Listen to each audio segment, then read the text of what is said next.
तोंडात टाकताच विरघळणारे, एकदम दाणेदार, शिवाय खूप झटपट कमी साहित्यात आज आपण रवा बेसनाचे दाणेदार लाडू कसे बनवायचे ते बघणार आहोत। आपण याला दामट्याचे लाडू सुद्धा म्हणू शकतो। त्यांना कोणाला लाडू बनवायला कठीण वाटतात तर त्यांच्यासाठी अगदी साधा, सोपा, कमी वेळात आणि अगदी झटपट होणारा हा दाणेदार लाडवाचा प्रकार आहे। तर रेसिपी नेहमीप्रमाणे भरपूर टिप्ससह तुमच्या सोबत मी शेअर केलेली आहे, म्हणून ती अगदी शेवटपर्यंत नक्की बघा। सगळ्यांना एक निवेदन आहे, तुम्हाला जर माझ्या रेसिपीज बघायला आवडत असतील तर कुकिंग तिकीट मराठी चॅनेलला सबस्क्राइब करून बाजूची बेल घंटा नक्की क्लिक करा, म्हणजे असेच पारंपरिक आणि झटपट रेसिपी तुम्हाला बघता येतील। वेळ न घालवता रेसिपीला सुरुवात करूया। दामट्याचे किंवा रवा बेसनाचे लाडू बनवण्यासाठी घरातल्या कोणत्याही एखाद्या वाटीच्या प्रमाणाने किंवा घरातला हा मेजरिंग कपने इथे आपण 1 कप आणि वजनी म्हणाल तर साधारणतः 200 ग्राम प्रमाणात थोडंसं दाबून आपण इथे बेसन पीठ घेतलेलं आहे। किंवा रेडीमेड कोणतंही तुम्ही इथे डाळीचे पीठ वापरू शकता। बेसन पीठ चालत नसेल तर मूग डाळीचे पीठ वापरून सेम पद्धतीने तुम्हाला लाडू तयार करता येणार आहेत। आता ज्या कपने 1 कप बेसन पीठ घेतलेलं होतं अगदी त्याच कपने अर्धा कप आपण इथे रवा घेतलेला आहे। वजनी म्हणाल तर साधारणतः 100 ग्राम प्रमाणात। जाड बारीक कोणत्याही क्वालिटीचा रवा तुम्ही इथे वापरू शकता। 1 कप बेसन पीठ त्याला अर्धा कप आपण इथे रवा घेतलेला आहे, असं याचं प्रमाण आहे।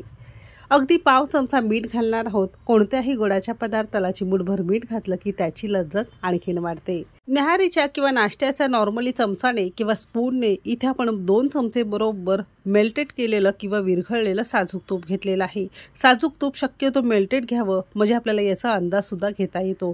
जर तुम्ही घट्ट तूप घेत असाल तर 1च चमचा तुम्हाला इथे वापरायचा आहे। आता तूप घातल्यानंतर 1-2 मिनिटं चांगलं पीठ आपण सोडून घेतलेलं आहे। 2 मिनिटांनंतर थोडं थोडं पाणी घालायचं आहे आणि जमेल तितका घट्ट गोळा आपण या पिठाचा मळून घेणार आहोत। बेसन पीठ वापरल्यामुळे याला कमीत कमी पाणी लागतं, खूप जास्त पाणी घालायचं नाही। सुरुवातीला घातलेलं 5-6 चमचेच आपण पाणी वापरून हे पीठ असं छान घट्ट मळून घेतलेलं आहे, म्हणजे अगदी कमीत कमी पाणी घालून आपल्याला हा पिठाचा गोळा घट्टसर मळून घ्यायचा आहे। थोडासा खाली काढून थोडासा हलका मळून घेतलेला आहे। आता याला भिजत वगैरे ठेवण्याची सुद्धा अजिबात गरज लागत नाही। किचन प्लॅटफॉर्म किंवा पोळीपाटावर घेऊन थोडंसं मळून घेणार आहोत। अजिबात हाताला पीठ चिटकत नाही इतपत आपल्याला हे घट्ट मळून घ्यायचं आहे। पुरीला करतो ना अगदी तसेच मध्यम आकाराच्या लिंबा एवढे गोळे करून घेणार आहोत। खूप जास्त मोठे नको किंवा खूप जास्त लहान नको, असे एक एक गोळे घेऊन हातावर छान चोळून मळून आपल्याला हा छान गोलसर गोळा करून घ्यायचा आहे। असं छान गोल झाला की हातावर चपटा करून जसं आपण पातळ थोडा चपटा वडा कसा करतो अगदी त्या पद्धतीने आपल्याला हे वडे थापून घ्यायचे आहेत। अगदी छोटे छोटेच केलेले आहेत आणि सेम पद्धतीने उरलेले सगळे असे वडे करून घेतलेले आहे। घेतलेल्या जिन्नसात साधारणतः असे 11 ते 12 आपले हे चपटे वडे तयार झालेले आहेत। असे हे एकदम करून ठेवले तरी सुद्धा चालू शकतील। आता आपण याला छान तळून घेणार आहोत। त्यासाठी एका कढईमध्ये छान कडकडीत आपण तेल गरम करून घेतलेलं आहे। तुम्ही तेलाऐवजी साजूक तुपात तळलं तरी सुद्धा चालू शकेल। कडकडीत तेलामध्ये जास्त घालायचं नाही, सुरुवातीला 4 ते 5च घालायचं आहे आणि मोठ्या आचेवर बघू शकता अगदी बटाटा भजीप्रमाणे हे छान टम्म फुगलेले तुम्हाला दिसत असतील। असे हे मोठ्या आचेवर साधारणतः 3 ते 4 मिनिटं आपल्याला बदामी रंगावर तळून घ्यायचं आहे। अगदी जास्त रंग याचा बदलायचा नाही, मात्र याला कच्चं सुद्धा ठेवायचं नाही। त्यासाठी अगदी झारी एकसारखी यात फिरवत जायची आहे। अगदी बटाट्यांच्या भजीप्रमाणे तुम्हाला हे दिसत असतील तसेच आपल्याला हे तळून घ्यायचं आहे। असं तळलेलं एका सेपरेट ताटावर काढून घेतलेलं आहे। सेम पद्धतीने दुसरी बॅच सुद्धा आपण तळून घेतलेली आहे। जास्त करत असाल तर जास्त सुद्धा तुम्हाला याच पद्धतीने करायचं आहे। सगळे वडे असे छान तळून घेतलेले आहे। आता गरम असताना असे आपण तुकडे करून घेणार आहोत। बघू शकता आतपर्यंत मस्त छान दाणेदार शिजलेला आहे, बाहेरून मस्त कुरकुरीत झालेला आहे। आता असे आपण रफली किंवा मोठे मोठे तुकडे करून घेणार आहोत। असे तुकडे करून पंख्याखाली 5 मिनिटासाठी आपल्याला थंड करून ठेवायचं आहे। संपूर्ण कोमट किंवा थोडंसं थंड झालं की नंतरच आपण याची मिक्सरला पावडर करून घेणार आहोत। असे तुकडे केले की काम अगदी आपलं सोपं होतं आणि तुमचे हे वडे पटकन थंड होतात। संपूर्ण थंड झाले की मिक्सरचं कोरडं आणि स्वच्छ भांडं घेतलेलं आहे, त्यामध्ये थोडं आपण हे वडे घालणार आहोत। जर मोठं मिक्सरचं भांडं असेल तर सगळं एका वेळेस करून घेतलं तरी सुद्धा चालू शकेल। आपलं छोटं असल्यामुळे आपण 2 बॅचमध्ये हे करणार आहोत। थोडंसं यातलं मिक्सरला काढून घेतलेलं आहे। आता चालू बंद करत असं रव्याप्रमाणे आपण याला छान फिरवून घेतलेलं आहे। बघू शकता रंग सुद्धा मस्त आलेला आहे, एकदम दाणेदार आणि अगदी सुटसुटीत तुमचं हे तयार झालेलं आहे। सेम पद्धतीने दुसरी बॅच सुद्धा आपण या मिक्सरच्या भांड्यामध्ये करून घेतलेली आहे।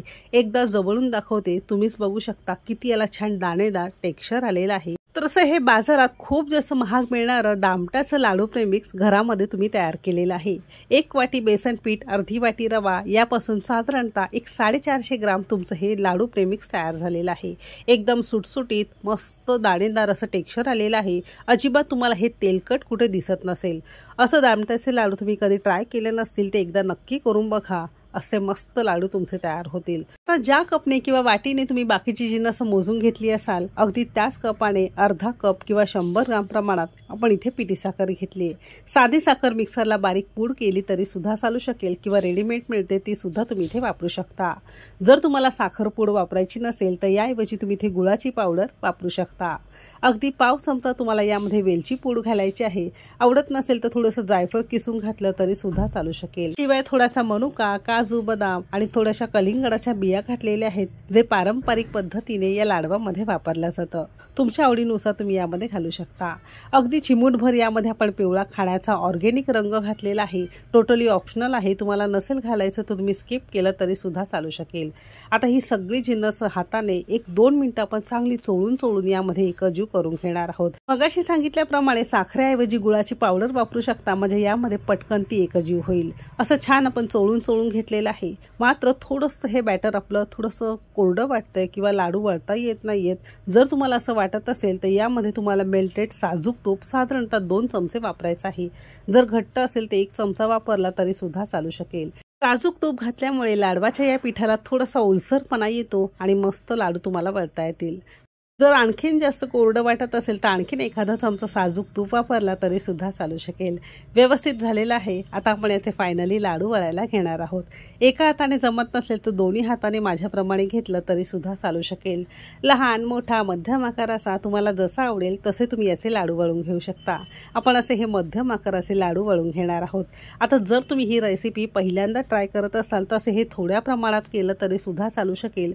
तुम्हाला जर अर्धा किलो 1 किलोचं प्रमाण हवं असेल तर त्याचं प्रमाण सुद्धा खाली डिस्क्रिप्शन मध्ये मी दिलेलं आहे।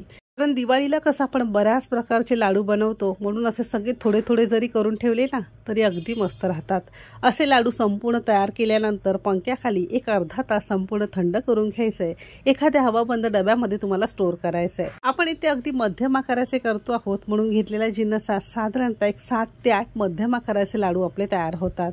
तसे हे लाडू तुम्ही सुद्धा नक्की करून बघा आणि कसे झालेत कमेंट करून नक्की सांगा। बाकी लाडवाच्या तुलनेत अगदीच बनवायला सोपे आहेत। कमी वेळामध्ये आपले हे लाडू तयार होतात। रेसिपी आवडली असेल तर एक लाईक नक्की करा। चॅनेलवर नवीन असाल सबस्क्राईब करा। रेसिपी कोणत्या शहरातून बघताय ते सुद्धा नक्की सांगा। आपल्या सगळ्या सबस्क्रायबर, व्ह्यूअर्स, आपल्या सगळ्या कुटुंबाला कुकिंग तिकीट मराठीकडून दिवाळीच्या भरपूर शुभेच्छा। सगळ्यांचं सगळं चांगलं व्हावं, सगळ्यांच्या मनासारखं व्हावं ही स्वामीचरणी प्रार्थना। चला तर मग भेटू एक मस्त आणि जबरदस्त रेसिपी सोबत। तोपर्यंत मस्त खा आणि स्वस्थ रहा।